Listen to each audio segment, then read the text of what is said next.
আসসালামু আলাইকুম। স্বাগত জানাচ্ছি বিডি চ্যানেল ফর বিশ্ব সংবাদে। সাথে আছে আমি লোরা চৌধুরী। শুরুতে আলমগীর হোসেন সিটি সংবাদ শিরোনাম।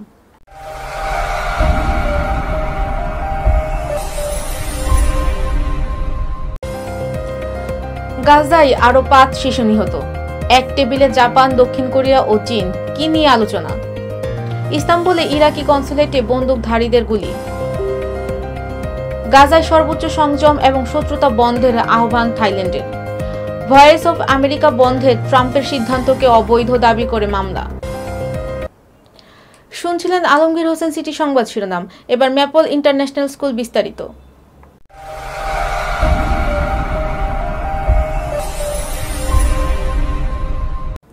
গাজায় ইসরায়েলের হামলায় আরও 5 ফিলিস্তিনি শিশু নিহত হয়েছে। আজ গাজার উত্তরে একটি বাড়ি লক্ষ্য করে হামলা চালালে নিহত হয় তারা। চিকিৎসা কর্মকর্তারা বার্তা সংস্থা আনাদোলোকে নিশ্চিত করেছেন, গাজা শহরের পূর্বে আল তুফা পাড়ায় মাশরাউই পরিবারকে লক্ষ্য করে ইসরায়েল হামলা চালায়। গত মঙ্গলবার থেকে গাজায় ইসরায়েলের নতুন করে শুরু হওয়া হামলার অংশ হিসেবে এই হামলা চালানো ইসরায়েল। জাপান, দক্ষিণ কোরিয়া ও চীনের শীর্ষ কূটনীতিকদের মধ্যে একটি বৈঠক অনুষ্ঠিত হয়েছে। টোকিওতে অনুষ্ঠিত এই বৈঠকে জাপানের জন্য একটি বড় অর্জন হিসেবে দেখা হচ্ছে। দেশটির চীন ও দক্ষিণ কোরিয়ার সাথে ঐতিহাসিক ও আঞ্চলিক বিরোধ রয়েছে। আল জাজিরার প্রতিবেদনের মতে আজ ঐতিহাসিক এই বৈঠকে মিলিত হন চীনা পররাষ্ট্র ওয়াং ই, দক্ষিণ কোরিয়ার পররাষ্ট্রমন্ত্রী চো তাই উইল ও জাপানের পররাষ্ট্রমন্ত্রী তাকেশি ইয়ারা। ক্রমবর্ধমান বৈশ্বিক অনিশ্চয়তার মধ্যে পূর্ব এশীয় নিরাপত্তা ও অর্থনৈতিক নানা সমস্যা নিয়ে আলোচনা করেন তারা। তুরস্কের ইস্তাম্বুল শহরে ইরাকি কনসুলেটে হামলা চালিয়েছে বন্দুকধারীরা।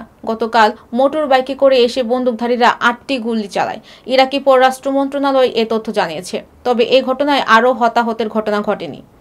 আজ রয়টার্সের প্রতিবেদনে এ খবর জানানো হয়। তুরস্কের পররাষ্ট্র মন্ত্রণালয়ের মুখপাত্র উনকো কেচেলি এক বিবৃতিতে বলেছেন, মোটর সাইকেলে করে আসা কয়েকজন ব্যক্তি ইস্তাম্বুলে ইরাকের কনসুলেটে গুলি চালিয়ে পালিয়ে যায়। তবে এই ঘটনায় কোনো প্রাণহানি বা মালামালের ক্ষতি।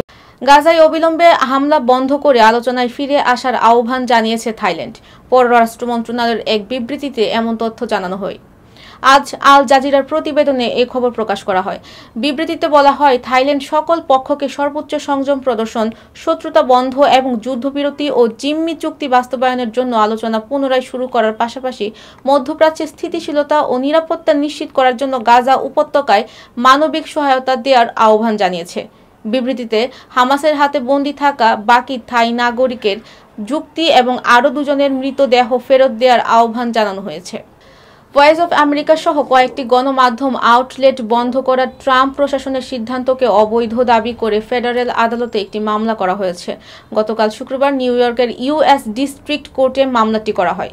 মামলায় উল্লেখ করা হয়, ট্রাম্প প্রশাসন বেআইনিভাবে ভয়েস অফ আমেরিকা বন্ধ করে দিয়েছে।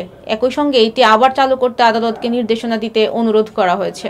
মামলার আবেদনে বলা হয়েছে, এসব গণমাধ্যম বিশ্বের যেসব দেশে নিজেদের গণমাধ্যমের স্বাধীনতা নেই, সেসব দেশ ও অন্যান্য দেশে কয়েক দশক ধরে যুক্তরাষ্ট্র সম্পর্কে সংবাদ পরিবেশন করে আসছে।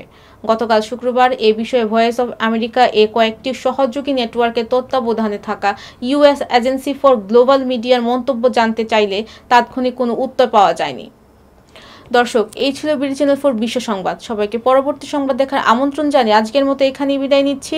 সবাই ভালো থাকবেন, সুস্থ থাকবেন এবং নিত্য নতুন সংবাদ পেতে BD channel for Facebook page ও ইউটিউব চ্যানেলের সাথেই থাকুন। ধন্যবাদ সবাইকে।